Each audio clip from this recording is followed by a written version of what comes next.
Hi friends, പുതിയൊരു വീഡിയോയിലേക്ക് സ്വാഗതം. അപ്പോൾ ഇന്ന് രാവിലത്തെ ഭക്ഷണം കഴിക്കലൊക്കെ കഴിഞ്ഞ് ബ്രേക്ക്ഫാസ്റ്റ് അപ്പം ചായയൊക്കെ കുടിച്ച് കഴിഞ്ഞതിൻ്റെ ശേഷം ഇപ്പോൾ ചോറ് വെക്കുകയാണ്. അപ്പോൾ കുറച്ച് വേവുള്ള അരിയാണ് കേട്ടോ അത്. ജയാൻ അരി എന്ന് പറയും. ഭയങ്കര വേവാണ് ഇതിന് രാവിലെ ഒരു 8 മണിക്ക് തീമട്ട് കഴിഞ്ഞാൽ പിന്നെ അരി ഒരു 11 മണിക്ക് 12 മണി ആയാലും വേവില്ല. അത്രക്ക് വേവുള്ള ഒരു അരിയാണ്. അപ്പോൾ അതുകൊണ്ട് കുറച്ച് നേരത്തെ തന്നെ അരിയൊക്കെ തീമിട്ട് കഴിഞ്ഞതിന് ശേഷം പാത്രങ്ങളൊക്കെ ഒന്ന് കഴുകി വെക്കാനുണ്ടായിരുന്നു കുറച്ച്. അപ്പോൾ അതൊക്കെ ഒന്ന് കഴുകി വെക്കുകയാണ്. അപ്പോൾ നമുക്ക് ഇന്നത്തെ ഒരു സ്പെഷ്യൽ എന്താ വെച്ചാൽ മുരിങ്ങൻ്റെ ഇല കൊണ്ട് ഒരു തോരനാണ് കേട്ടോ ഉണ്ടാക്കുന്നത്. മുരിങ്ങയില തോരൻ ഉണ്ടാക്കാനുണ്ട്. അപ്പോൾ അതിന് വേണ്ടിയിട്ട് മരത്തുമ്മേൽ പോയിട്ട് പൊട്ടിച്ച് വന്നിട്ടുള്ളൂ കേട്ടോ.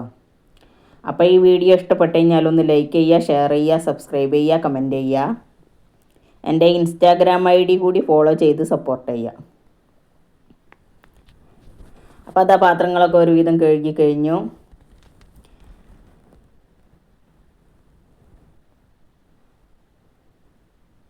പിന്നെ നമ്മൾ സ്ഥിരമായിട്ട് വീഡിയോസൊന്നും ഇടാറില്ല കേട്ടോ. ഇൻസ്റ്റയിലായാലും യൂട്യൂബിലായാലും ഒരു 2-3 ദിവസം ഒക്കെ കഴിഞ്ഞതിന് ശേഷമാണ് വീഡിയോ ഒക്കെ അപ്ലോഡ് ചെയ്യുന്നത്. അപ്പോൾ മാക്സിമം എല്ലാവരും സപ്പോർട്ട് ചെയ്യുക. അപ്പോൾ അതാ മുരിങ്ങയിലൊക്കെ പൊട്ടിച്ച് കൊടുക്കുന്നതൊക്കെ ഇങ്ങനെ ഊരിയെടുക്കാൻ കേട്ടോ. ആ തണ്ടുമെന്നൊക്കെ ഊരിയെടുക്കണം.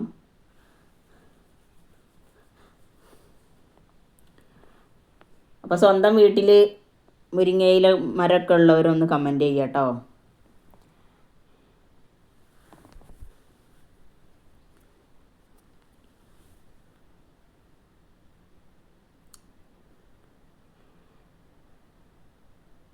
പിന്നെ ഈ ആലുവ അടുപ്പുകൾ ഉള്ളവരോട് ചോദിക്കുകയാണ്, ഇത് ശരിയായ രീതിയിൽ കത്താറുണ്ടോ നിങ്ങളതൊക്കെ എന്നുള്ളത് കേട്ടോ. ഞങ്ങളുടേതൊന്നും അങ്ങനെ ശരിയായ രീതിയിൽ കത്തുന്നില്ല. എന്താണെന്നറിയില്ല, കുറച്ച് ബുദ്ധിമുട്ടുണ്ട്. രാവിലെ അടുക്കളയിൽ വന്നു കഴിഞ്ഞാൽ ചെറിയ രീതിയിലൊരു യുദ്ധം നടത്തണം. അങ്ങനെ ഒരു അരമണിക്കൂർ നേരം അത് കത്തിക്കാൻ തന്നെ നിൽക്കണം, എന്നാലേ കത്തിപ്പിടിച്ച് കിട്ടുള്ളൂ. കത്തിപ്പിടിച്ച് കഴിഞ്ഞാൽ പിന്നെ പ്രശ്നമില്ല കേട്ടോ. അടിപൊളി ചൂടാണ് ഒക്കെ ഉണ്ട്. അപ്പോൾ ഒന്ന് കമൻറ്റ് ചെയ്യുക കേട്ടോ. പിന്നെ എന്താ, മുരിങ്ങയിലൊക്കെ ഞാൻ നുള്ളിയെടുത്ത് കഴുകി വൃത്തിയാക്കി വെച്ചിട്ടുണ്ട്. അപ്പോൾ ഞാൻ അതിലേക്ക് തേങ്ങ ചിരകി എടുക്കുകയാണ്. അപ്പോൾ ചെറിയ ചീനമുളകും കൂടി ഇട്ടിട്ടൊന്ന് ചതച്ചെടുക്കാൻ വേണ്ടിയിട്ടാണ് കേട്ടോ. പിന്നെ ചെറിയ ഉള്ളി അത് ചെറുതാക്കി കഷ്ണം വെട്ടിയിട്ട് വെച്ചിട്ടുണ്ട്.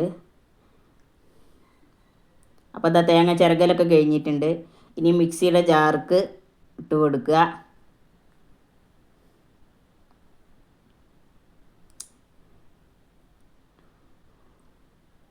അപ്പോൾ പിന്നെ കൂടെ ചീനമുളകാണ് കേട്ടോ, കാന്താരി മുളകാണ് ഇട്ട് കൊടുക്കുന്നത്. അപ്പോൾ അതായത് ചീനച്ചട്ടി ഗ്യാസ് സ്റ്റൗമ്മൽ വെച്ചിട്ടുണ്ട്. അപ്പോൾ അത് ചൂടായി വന്നപ്പോൾ അതിലേക്ക് വെളിച്ചെണ്ണ ഒഴിച്ച് കൊടുക്കുക. എന്നതിന് ശേഷം ചെറിയ ഉള്ളി ചെറിയ കഷ്ണങ്ങളാക്കി ഇട്ട് കൊടുക്കുക കേട്ടോ.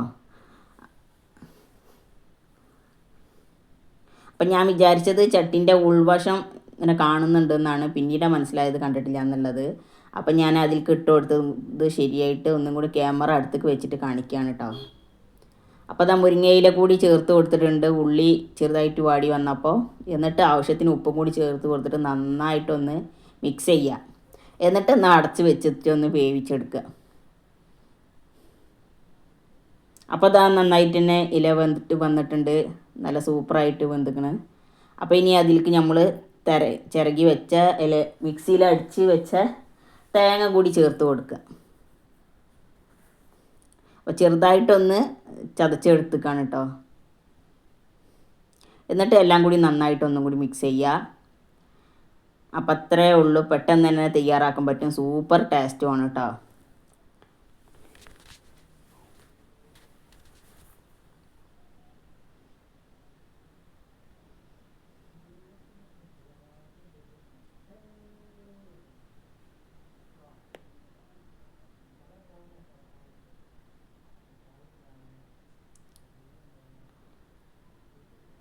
പിന്നെ അതിൻ്റെ ശേഷം ഞാൻ ചോറ് കഴിച്ചു. അപ്പോൾ ചോർക്ക് മുരിങ്ങയില തോരനും പിന്നെ ചെറുനാരങ്ങൻ്റെ അച്ചാറും ആയിരുന്നു കേട്ടോ. അപ്പോൾ വീഡിയോ ഇഷ്ടപ്പെട്ട് കഴിഞ്ഞാൽ എല്ലാവരും ഒന്ന് സപ്പോർട്ട് ചെയ്യുക.